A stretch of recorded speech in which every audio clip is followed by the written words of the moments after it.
What's good, y'all? It's your boy Chris here, back with another episode. Your one and only Data Bunny. Let's get straight into it, right? So, again, right? The hot news is tech layoffs. You know, however, there is one sector, right, in IT that is really popping off, right, and is really needed for professionals. So, some of you all who are into IT will probably know what we're going to talk about today, and that is cybersecurity, right? So let's go ahead and let's dig a little deep into it. So we have the article here, CNBC again. CNBC is my favorite.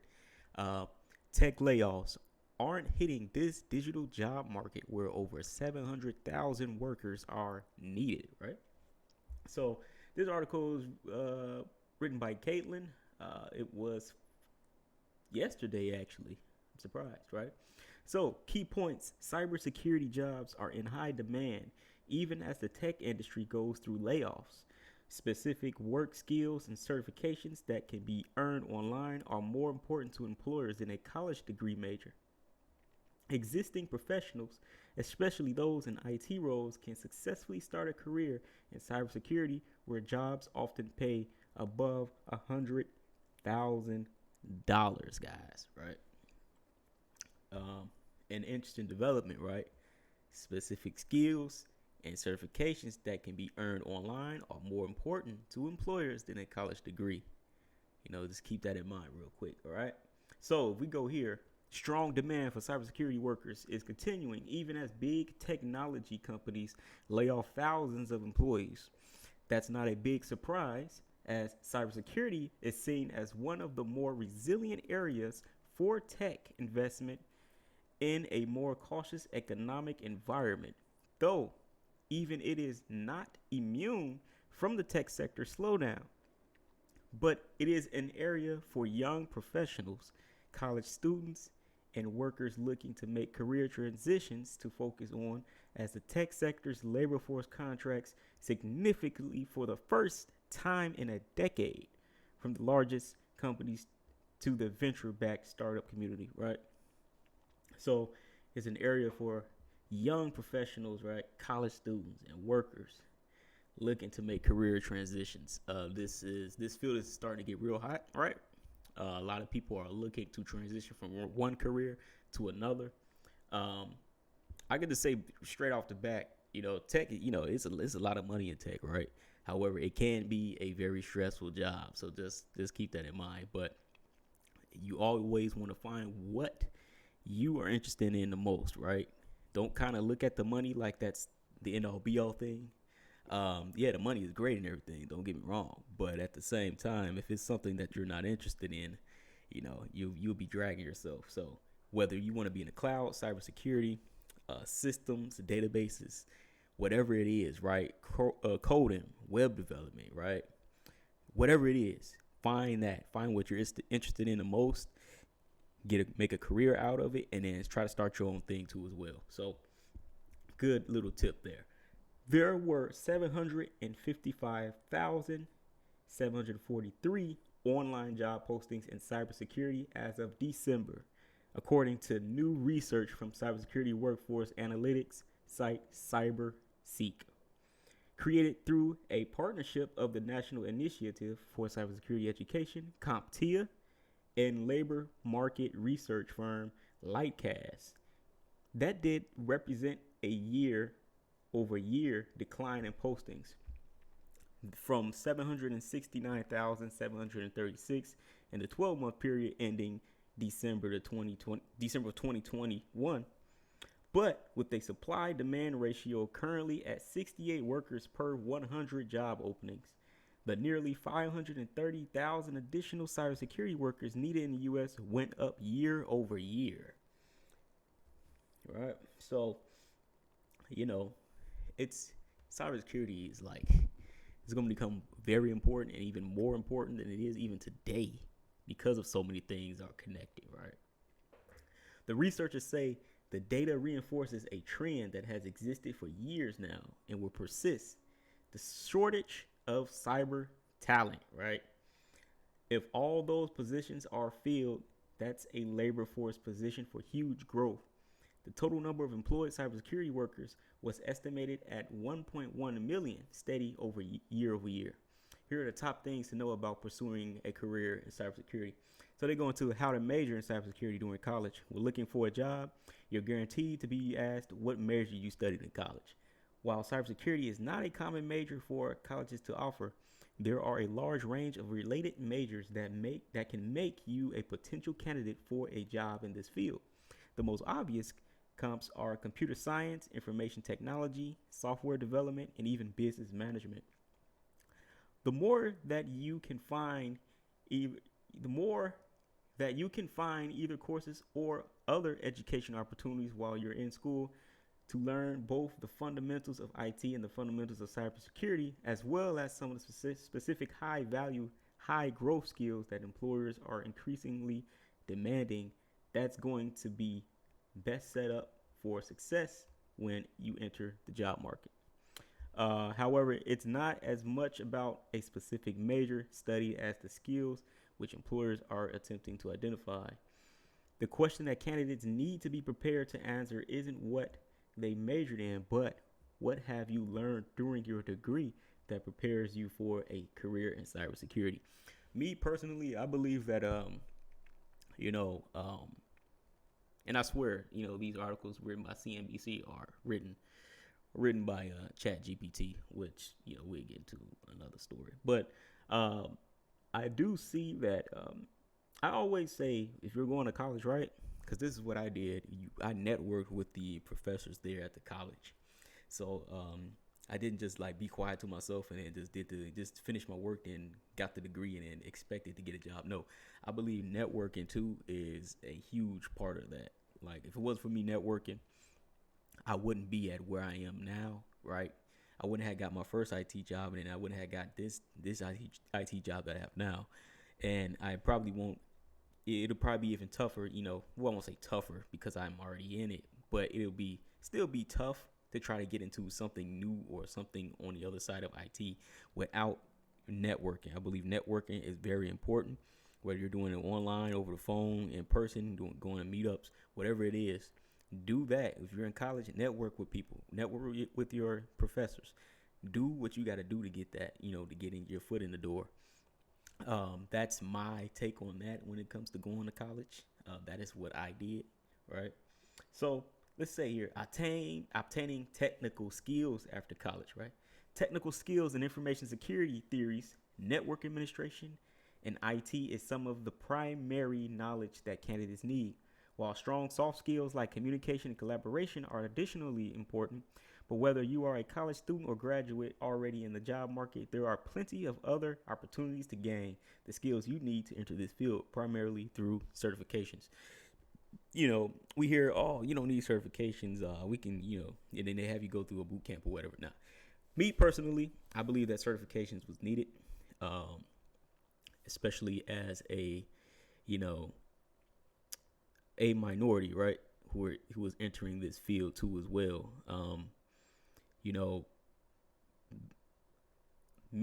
I needed certifications. Everyone's different. Some people don't have certifications and is already in the field.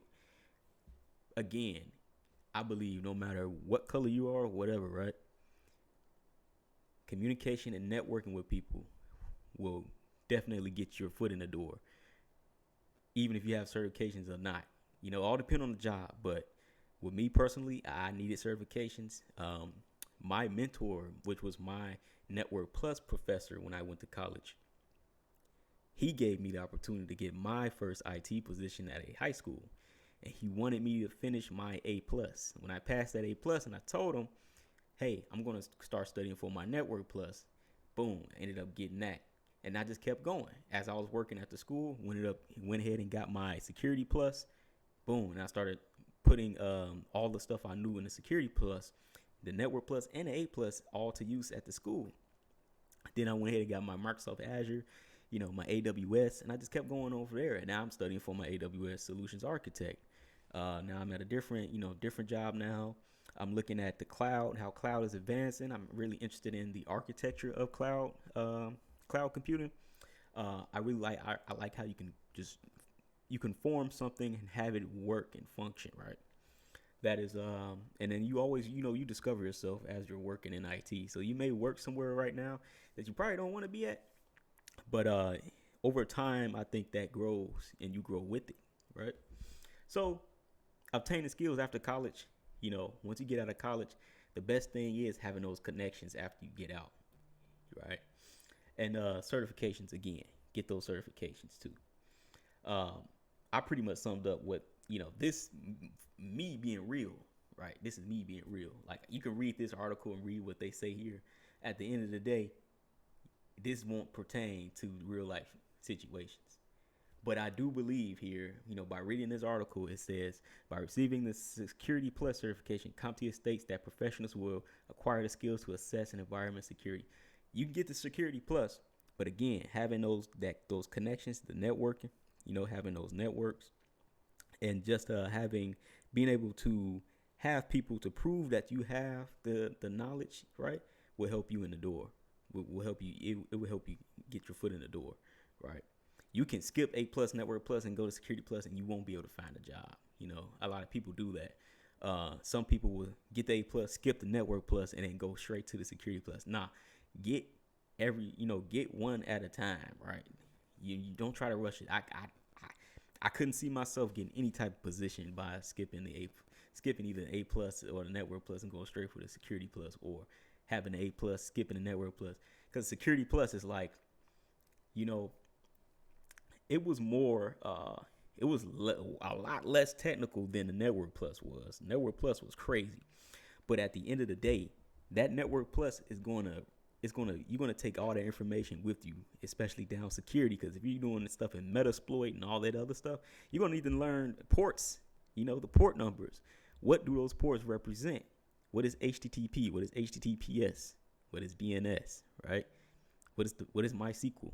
Right? What do all of these different port numbers belong to? You're gonna need to know all that. So, having that Network Plus experience will push you further into security. And if you want to be a network engineer, so going into like the CCNA and all, that'll help you out too. So, I babbled on. It didn't cover too much of that one, but that's golden information you must have. How to get started in a job search, right? Some of the most common entry-level positions include cybersecurity analysts, cybersecurity technician specialists, and cybercrime analysts. These positions focus more on what is defined as reactive work. For example, learning about the types of threats that organizations are facing and identifying when threats need to be investigated and remediated. Also, too, for example, if you're, let me go back to the Network Plus real quick. Wireshark, right? Wireshark is a port analyzer. Like it helps you analyze ports. If you don't know what the ports are, how you gonna be able to read Wireshark, right? So, networking skills goes everywhere. Whether you want to go to the cloud, AWS or Azure, a big portion of that is when you're building cloud architecture. You need to understand networking in a sense, right? You understand subnetting, gateways, how routing is done. That is big in AWS and Azure pretty much, right? As professionals progress in a cybersecurity career, the goal is to gradually take on more proactive work helping organizations design secure digital infrastructure. Right. There are many opportunities for existing tech professionals to make the move into this field, with common launch pads including other IT roles such as network administrator, that's sort of what I am too as well, software development, systems engineering, and even IT support, and by targeting the lower level cyber positions. These positions in IT are pretty much, they come hand in hand. You can't skip everything. Know the fundamentals of everything, right? Know the fundamentals, right? Don't drive yourself crazy, but understand and don't try to skip things. I've learned that, and by learning that, it works out a lot. Since these roles often have lower barriers to entry than some of the more advanced positions in the field, and if you are able to target one of the certifications and obtain one of those entry-level certifications from CompTIA or other providers, then you will have the greatest chance of finding an opportunity in one of those roles, Marco said. true and not true, right? Um, I don't think it's just like you just need to obtain one. I think you should obtain multiple ones, right? And then branch off from there. You don't have to stick to the same vendor, right? You can be vendor neutral, or you can be targeted to a certain vendor. Like if you're doing network engineering, CCNA is your bet, and then you could branch off whether you want to do like development with the DevNet associates, whether you want to do network security, right, which is the CCNP security side, or right, you want to still stay in that cybersecurity range, grab your security plus, and then go into the cybersecurity analyst in CompTIA, and from there you can stay in CompTIA land for that too. And then if you want to, you can branch off into other vendors as well. Maybe you're interested in the cloud. CompTIA has their cloud plus certification, but you also have Google Cloud, Azure, AWS. You have all those different cloud platforms too. Oracle, right? And then you have like the cloud security, right? Which is with a different vendor. I think it's ISAC or something like that. I forgot. I have the books to it, but you can have that, take a certification in that. That'll show, hey, even though he has his AWS or Azure, he also knows a little bit of, knows cyber security, cloud security. That'll look nice on your resume too as well. And then that can get you into a cloud security role even more. On top of where if you have like an Azure security engineer certificate, right? And then have that on top of that, man, it's crazy. So let's go down, right? And then they talk about positions will often pay over 100,000. Cybersecurity jobs pay well too. The average salary ranges from 100,000 to 120,000. There are going to be differences in pay based on experience level as well as the specific role. You probably won't start at 110,000, Marco said. You might start somewhere in the 70,000, 90,000 range. That's still good, right? You're making pretty much above the average. Depending on what part of the country you're into, right? So if you're more on the what can I say? If you're more on the West Coast, right? But their pay is different from if you're in Illinois and Chicago, like I am, right? Or if you're in New York, it's more expensive over there, so cost of living is going to be high. Their pay is going to be different too as well. If you're down south, right, pay is going to be different too as well. They got some really nice real estate, man, in Texas, but we're not talking about that right now. But anyway, where the jobs are concentrated also varies region to region. All right, and by sector. The new research found public sector cybersecurity job demand growing by 25% to 45,708 postings in 2022, a faster growing growth rate than in the private sector, but still far fewer jobs overall compared to the private sector's 710,000 listings. Lightcast says that public sector job demand trend isn't a one-year phenomenon, growing by 58% over the past 3 years in all.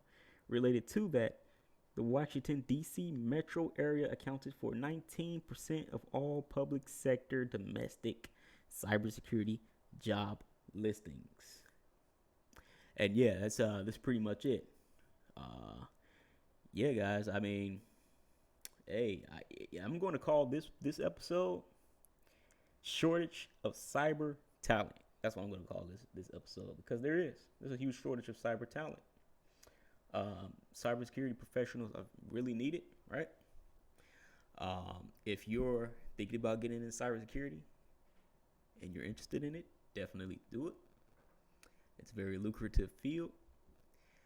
Pretty much the whole entire tech field, right, is shortage on everything, right? So you hear about these layoffs, but yet you're getting articles like this, and then you're getting statistics like these. There's layoffs, but they're focusing on one little small box. and they're blasting that all over the media. But then you hear this stuff, and it's like, wait, what?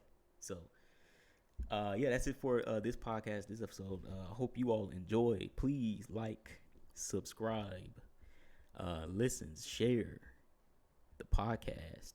This is I really enjoy doing this, and I really enjoy knowing that you all are listening to as well, and just to share and just all of that sort. So you all have a good night, and I will see you in the next episode. Bye.